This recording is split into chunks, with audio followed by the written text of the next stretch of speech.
Hello my soul family, कैसे हो आप सब। मेरी सभी सोल फैमिली को जय श्री राम, जय नीम करोली बाबा। आशा करती हूँ कि मेरी सभी सोल फैमिली अच्छे से होंगे और उन पर भी बाबा की कृपा बरस रही होगी, वो सब भी सुकून से होंगे। तो आज मैं अपनी सोल फैमिली को बताऊंगी जीने का सही तरीका। फिर में जीने का सही तरीका क्या है, कैसे जिया जाता है। सब इस धरती पर आए हैं, मतलब करोड़ों अरबों लोग इस धरती पर हैं, मनुष्य जन्म लेकर आए हैं। लेकिन सोचिए, सबको जीने का तरीका नहीं आता है। करोड़ों रुपए होते हुए भी जीने का तरीका नहीं आता है, क्योंकि काफी लोगों के दिमाग में ये चलता है कि मेरे पास पैसे नहीं है, वरना मैं जीने का तरीका सीख जाता। लेकिन जीने के लिए बहुत ढेर सारे पैसे की जरूरत नहीं होती है। इंसान के अंदर सुकून कब आता है पता है? कब जीने का तरीका आता है? जब उसके अंदर पेशेंस आता है, जब उसके अंदर भक्ति आती है, उससे पहले नहीं आता। और जीने का सही तरीका केवल पैसा कमाना नहीं है, बल्कि अच्छा इंसान भी बनना है। पैसा बहुत जरूरी है, लेकिन शांति, संतोष और भगवान का साथ उससे भी ज्यादा जरूरी है। इसीलिए मैं कह रही हूँ।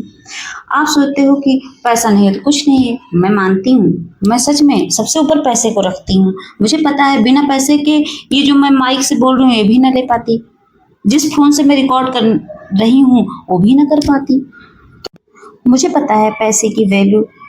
मुझे पता है कि जब इंसान की जॉब नहीं लगती, इधर उधर भटकता है, तो कितना मन उदास होता है, कितनी बेचैनी होती है, इंसान का सुकून नष्ट हो जाता है।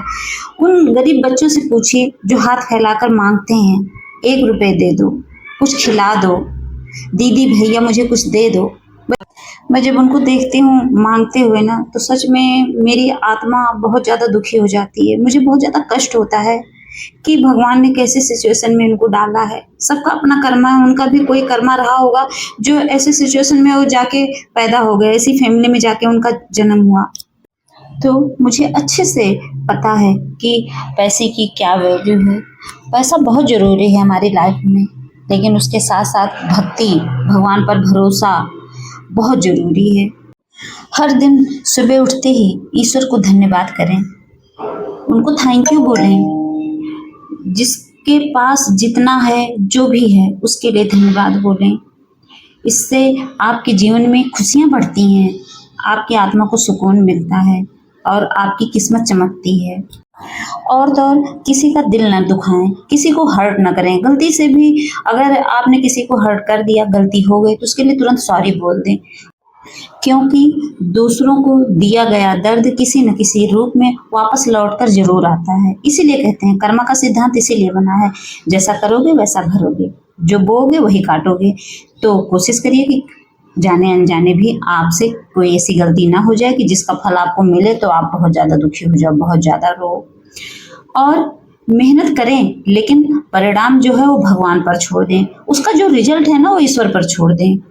कर्म हमारा है, फल देना भगवान का काम है। बस इतना सोच के चलें तो आपकी लाइफ जो है सुकून से चलेगी, आपकी ज़िंदगी की गाड़ी जो है अच्छे से चलेगी। कहने का मतलब ये है।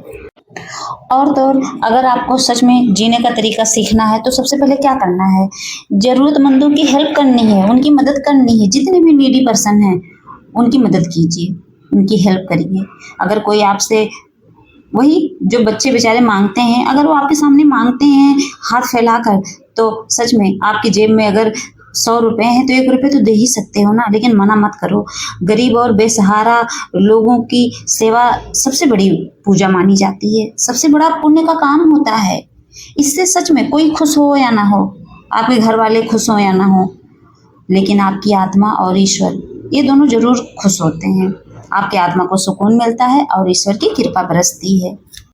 और सुख और दुख दोनों को ईश्वर की इच्छा समझकर एक्सेप्ट करना सीखें। क्या करते हैं, हमारी सबसे बड़ी गलती कहाँ होती है? हमारे ऊपर कोई दुख आता है तो तुरंत ब्लेम करते हैं, भगवान ने ऐसा क्यों किया, मेरी किस्मत ही खराब है। क्यों ब्लेम करना? ईश्वर की इच्छा समझकर एक्सेप्ट कर लीजिए। हमारे अंदर एक्सेप्टेंस की एनर्जी जो है बहुत रेयर ही आती है। मुझे पता है जल्दी से इंसान एक्सेप्ट नहीं करता है, होती है, ये इंसानी बॉडी ऐसी ही होती है। अगर हमें इंसान का जन्म लेकर आए हैं, इंसान के रूप में हमारा जन्म हुआ है ना, तो सच में ये भी एक फितरत है इंसानों की, वो एक्सेप्ट नहीं करते जल्दी से। वही लोग एक्सेप्ट करते हैं जो भगवान को समझ जाते हैं, जो भक्ति करते हैं। दुख हमेशा मजबूत बनाने आता है, ये बात हमेशा याद रखना। और सुख हमें ईश्वर का आशीर्वाद दिलाता है। अगर हमें सुख मिलता है तो समझ लो ईश्वर की ब्लेसिंग है आप पर, बाबा की कृपा है आप पर। इसी को तो कहते हैं कि जैसे किसी का कोई अच्छा सा काम हो जाता है, ढेर सारी खुशियाँ किसी घर में आते हैं तो कहते हैं देखो ये भगवान की कृपा से हुआ है। दुख आता तो कोई थोड़ी ही ना बोलता है कि हाँ ये भगवान की कृपा से हुआ, नहीं बोलता है। इसीलिए दुख जो है हमें मजबूत बनाने और सुख ईश्वर का आशीर्वाद दिलाने आता है। वो बताता है कि हाँ तुम पर ईश्वर की कृपा बरस रही है।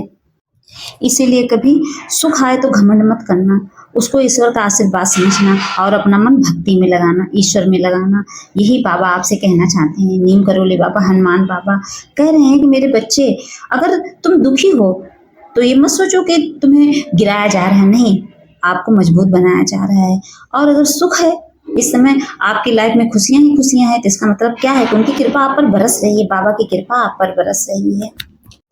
और सबसे जरूरी बात, अगर आपको सच में जीने का तरीका सीखना है ना, तो सबसे पहले ये जान लीजिए, ये काम आप करोगे ना तो इससे बाबा सबसे ज़्यादा खुश होते हैं, यूनिवर्स सबसे ज़्यादा खुश होता है। क्या? अपने से बड़ों का सम्मान करना सीखें।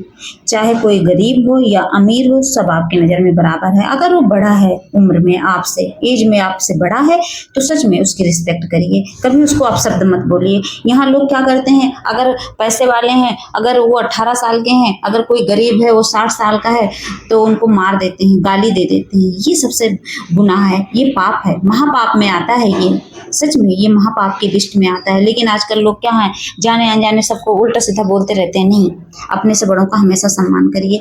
अगर आपके अपने बड़े आपको हर्ट कर रहे हैं, सच में उनसे बात मत करिए, लेकिन उनको आप शब्द मत बोलिए। ये नहीं कि हाँ चलो मैं इनसे जवाब करूं, इनसे झगड़ा करूं, लड़ाई करूं, कुछ नहीं।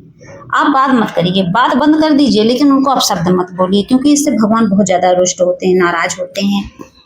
और एक अंतिम सत्य, जिस इंसान के जीवन में भक्ति, सेवा और अच्छे कर्म होते हैं, उसे सफलता के साथ साथ खुशियां भी मिलती हैं।